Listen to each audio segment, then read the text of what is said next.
Italian Spider-Man is the purest adaptation of the Spider-Man comic books to grace the screen, according to comic book expert Edgar Gray, who totally isn't a guy I found on the street.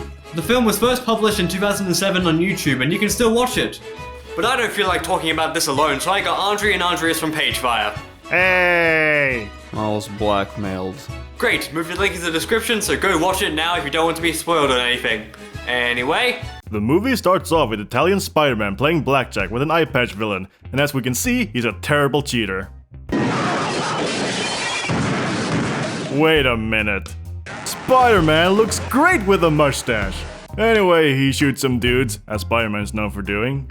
He unmasked the eye patch villain to reveal Captain Maximum, Spider-Man's greatest villain.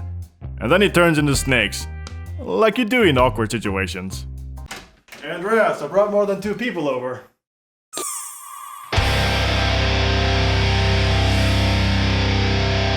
Spider-Man falls off a building, but he's fine. Then he rides his spider cycle. Then we cut to the saddest party we've ever seen, featuring the saddest men we've ever seen. Yeah, he fucking deserved that.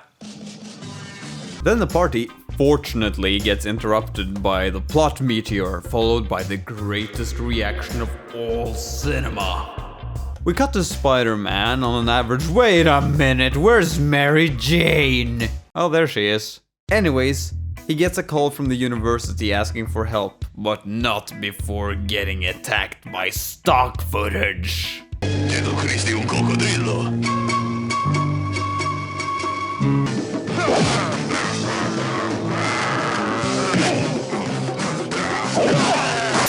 Italian Spider-Man then goes to the university and discovers that the plot asteroid has the power to clone living matter. We also discover that Italian Spider-Man is a feminist, but also a misogynist. Classic Spider-Man. So the other misogynist discovers a dead body and does the second greatest reaction of all cinema.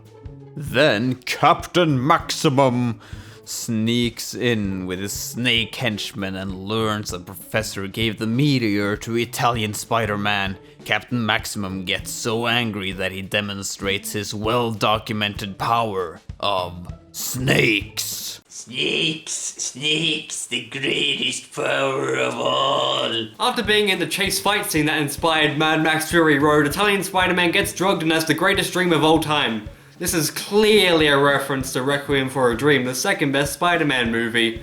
Spider-Man wakes up on an island and gets challenged by Captain Maximum to the most dangerous challenge: physical activities.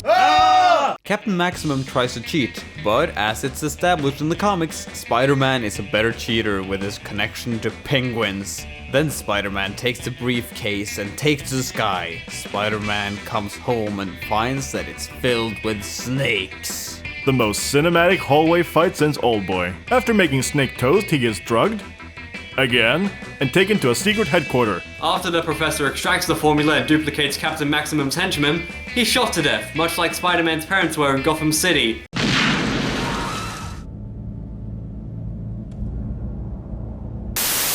Much like in that scene, Spider-Man starts a murderous rampage, but unlike that scene, he's not a child. This severely impacts the family-friendly rating of the movie.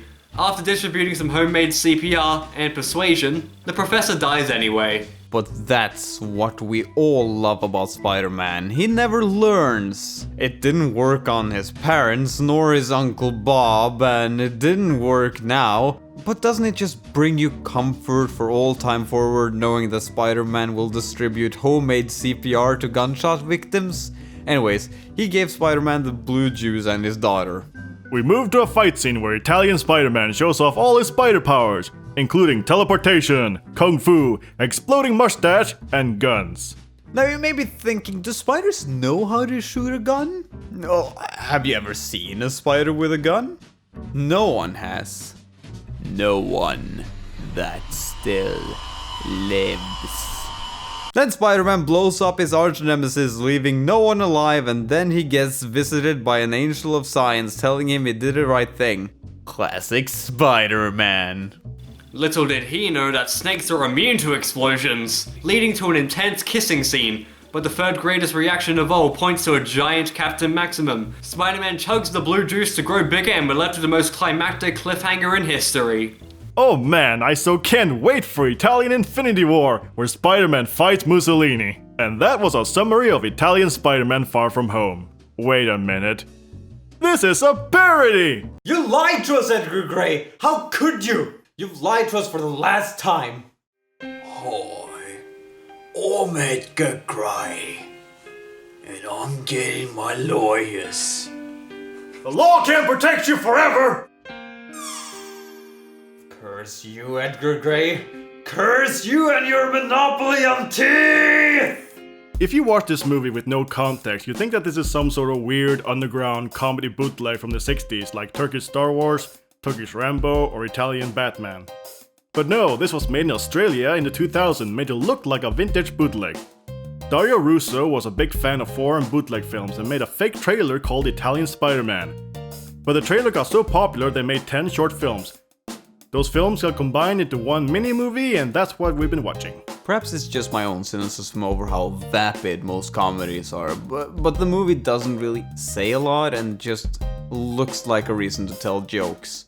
In addition, the jokes are more shock funny than anything else, meaning that it's at its most funny when you first see Spider-Man pull up a machine gun and shoot up an entire bar because it's unexpected, but after that, it never could reach back to that level of entertainment again.